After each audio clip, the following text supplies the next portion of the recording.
So my workbench is a mess. Ever take a rig that you decided to take for a quick run, and then you notice something is off, and then you start looking at it, and yeah, everything is messed up?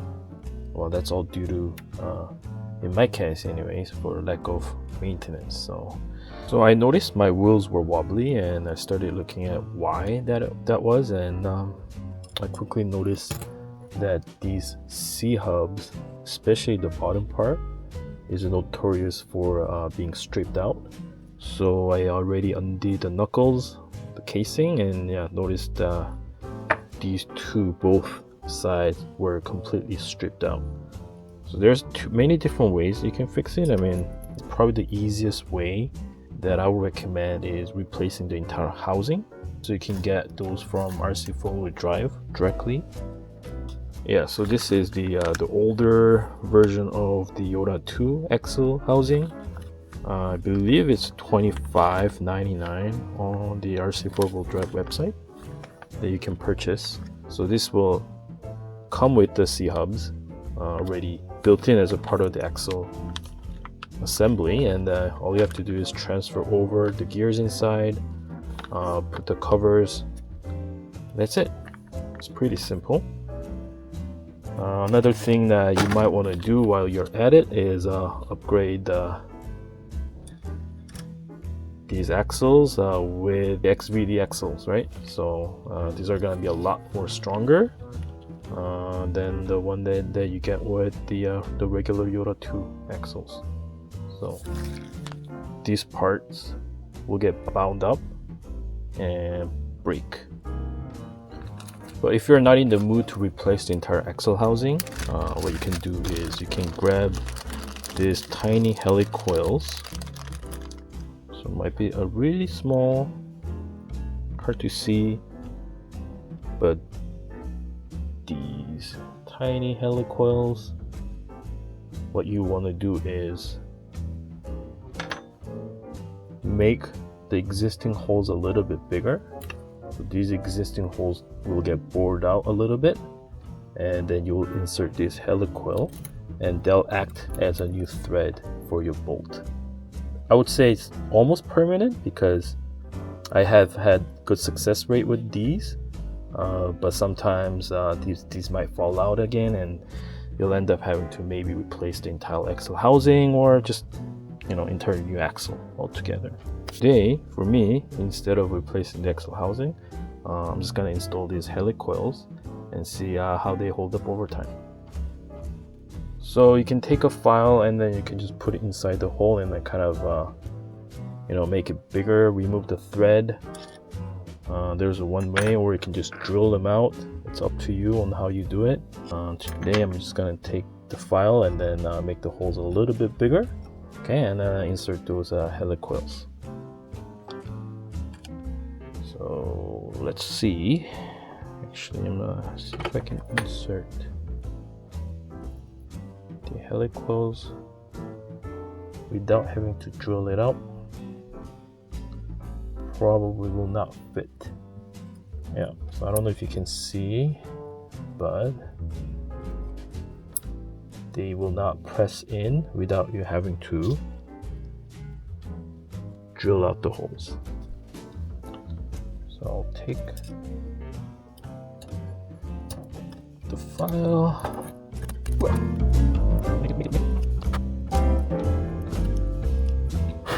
Okay, let's see now. Don't drop your helicoil because they're very, very small. Yeah, not quite.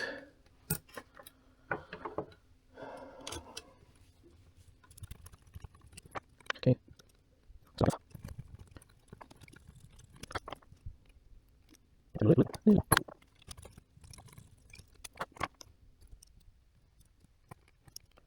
Yeah, mine's almost in. So they're almost in. I don't know if it's focused. Hard for you to see, but yeah, they're almost in. Yeah, I'm quite happy with that. I'll open the new XVDs.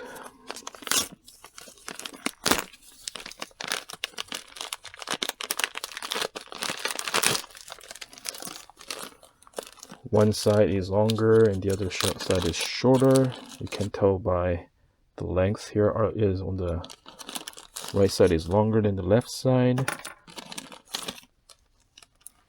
So yeah, this is the brand new XVDs. What I want to do is probably grease it up a little bit. And take your finger and just run through it. Knock out the dog bone from this one.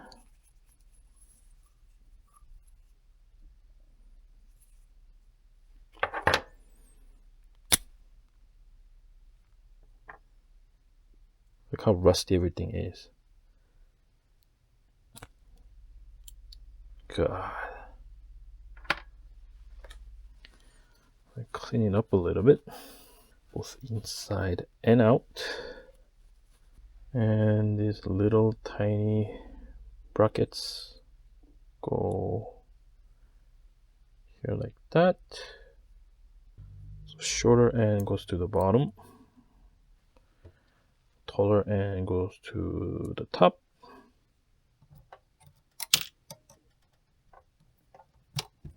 Make sure they're lined up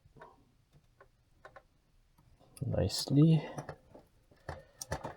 That side is in, and the top side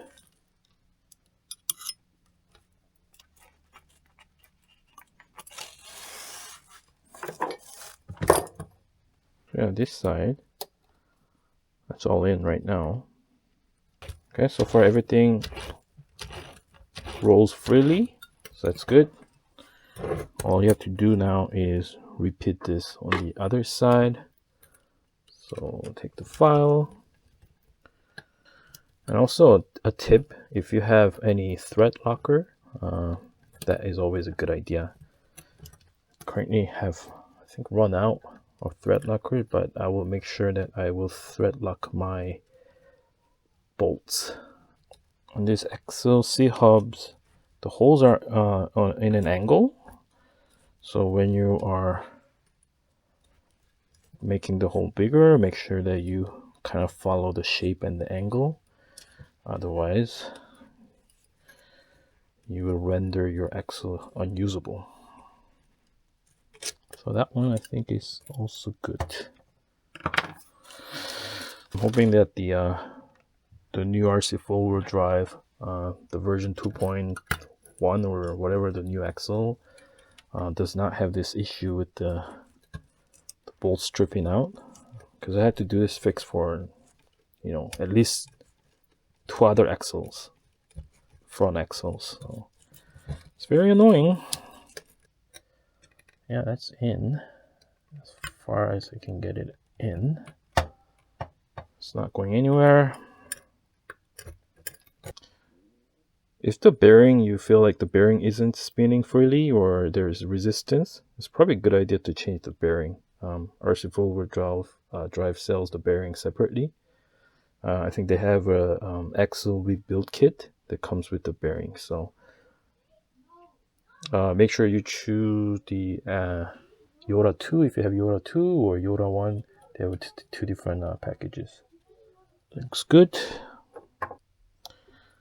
And if you have older, like rusted out hardware that you used, like this original bolt that came out of the axle, it's all rusted out. So make sure you use a new one, because this is not gonna do you any good. So yeah, keep up with your regular maintenance, especially when your rig sees some water. These metals will get rusted out. And in this case, for me, that's what happened, and I have a lot of rust. Yeah, it doesn't wobble anymore. Everything's super tight. It's good. Yeah, if possible, use new hardwares like these pins instead of old, rusty, bent ones, right? It's only gonna help you make things run smoothly for a longer time. You know, I just realized is that I didn't put one of the bearings inside the axle. Oh, big fail. So I rushed everything and I forgot to transfer this tiny little bearing into the new XVD axles, so axle shift. So now I have to redo everything.